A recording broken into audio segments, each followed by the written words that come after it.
Hello and grand rising, everyone. I hope you all slept very peacefully. I hope that you rested very well. I just wanted to stop by real quick and do another part of Tranquil Tea Time with Mama O. And I sort of wanted to continue digging in onto, spiritual journey and things. We have a lot of new people coming into spirituality and are interested in different things and learning new things and trying new things, and that's fine, but there is always a safe way to go about doing everything.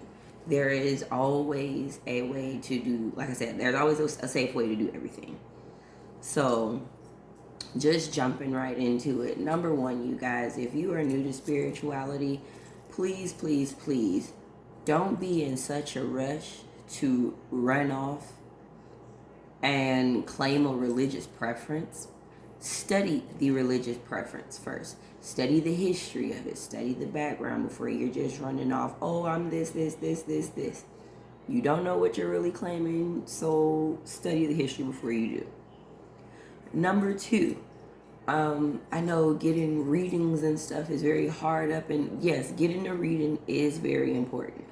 But you must trust the people, or at least understand and overstand the people that you are getting these readings from.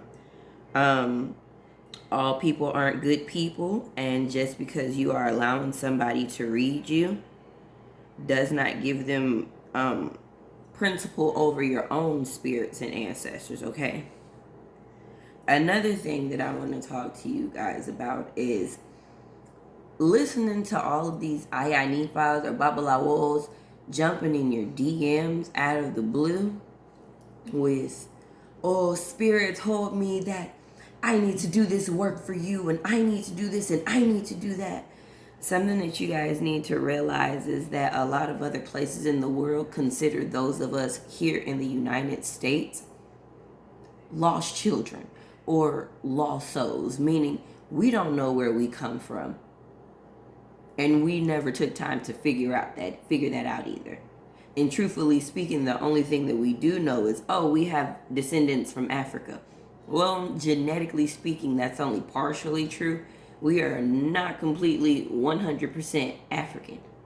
Don't know where people are getting this idea of, since we have African, this, we are African. No.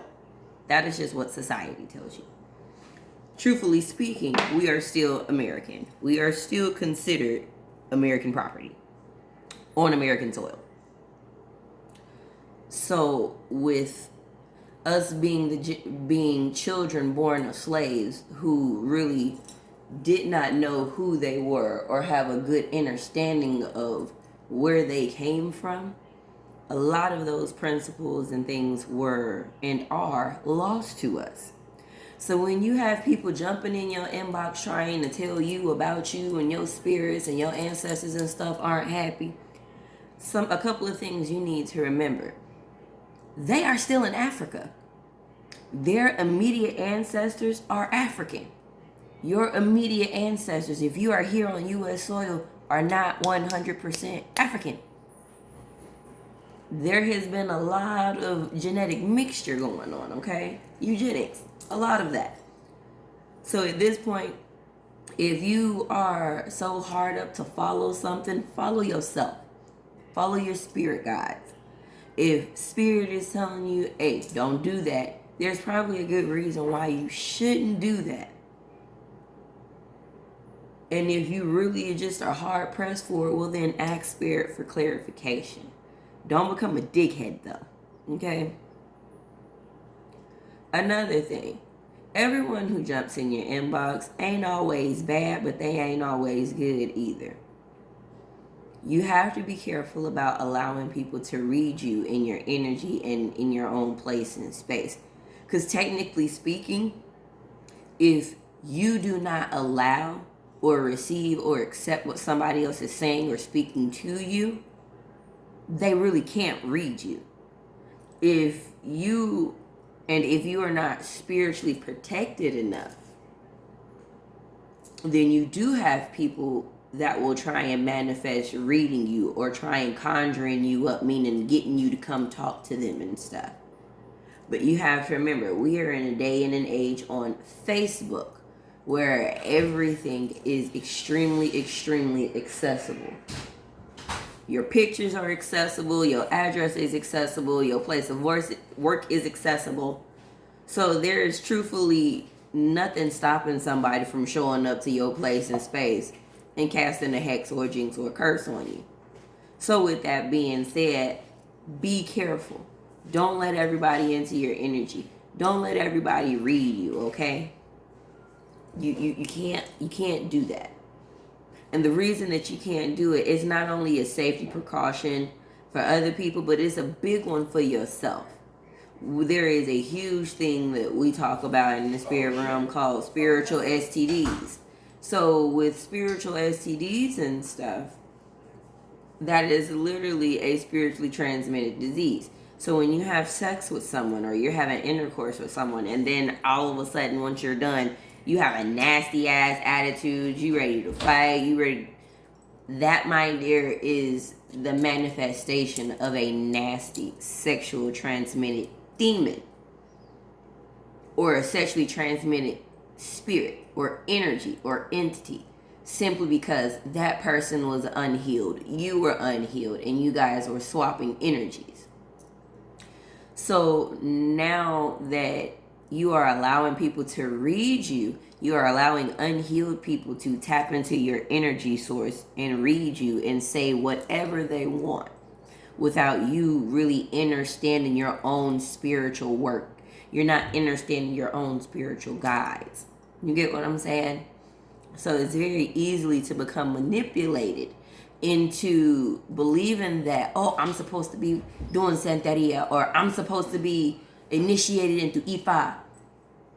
And the one thing I really want all of you to pay attention to is when you are going through initiation or being summoned to be initiated, what that is literally telling you is you are getting ready to start something. You are getting ready to embark on a process. It's the same thing when you join a frat. Before you actually a frat brother, you have to be initiated. You may not learn everything. You may go through hell and high water before you will actually have that name and that title. So, for spirituality, those of us who are going through hell and high water, trauma after trauma after trauma, you've already been going through your initiation. All you need is somebody to take you down into the water and bring you out on the other side, which is a symbolization of rebirth. You are down in the water or the earth of the or the womb, which is the earth. The water is the fluid of the life-changing waters or the fountain of youth found in the womb of a woman, which is why we take the baptism so serious. It is the divine symbolization of rebirth in a place in space, an earthly place in space, being blessed and baptized in the waters of this earthly place in space and being brought back out anew. That is the symbolization of our rebirth. So for those of you that are hard up for initiation and all of that good stuff, you are already going through initiation. You just need to find a very reputable, respectable, and humble godparent, mentor, life coach, spiritual leader, whatever have you.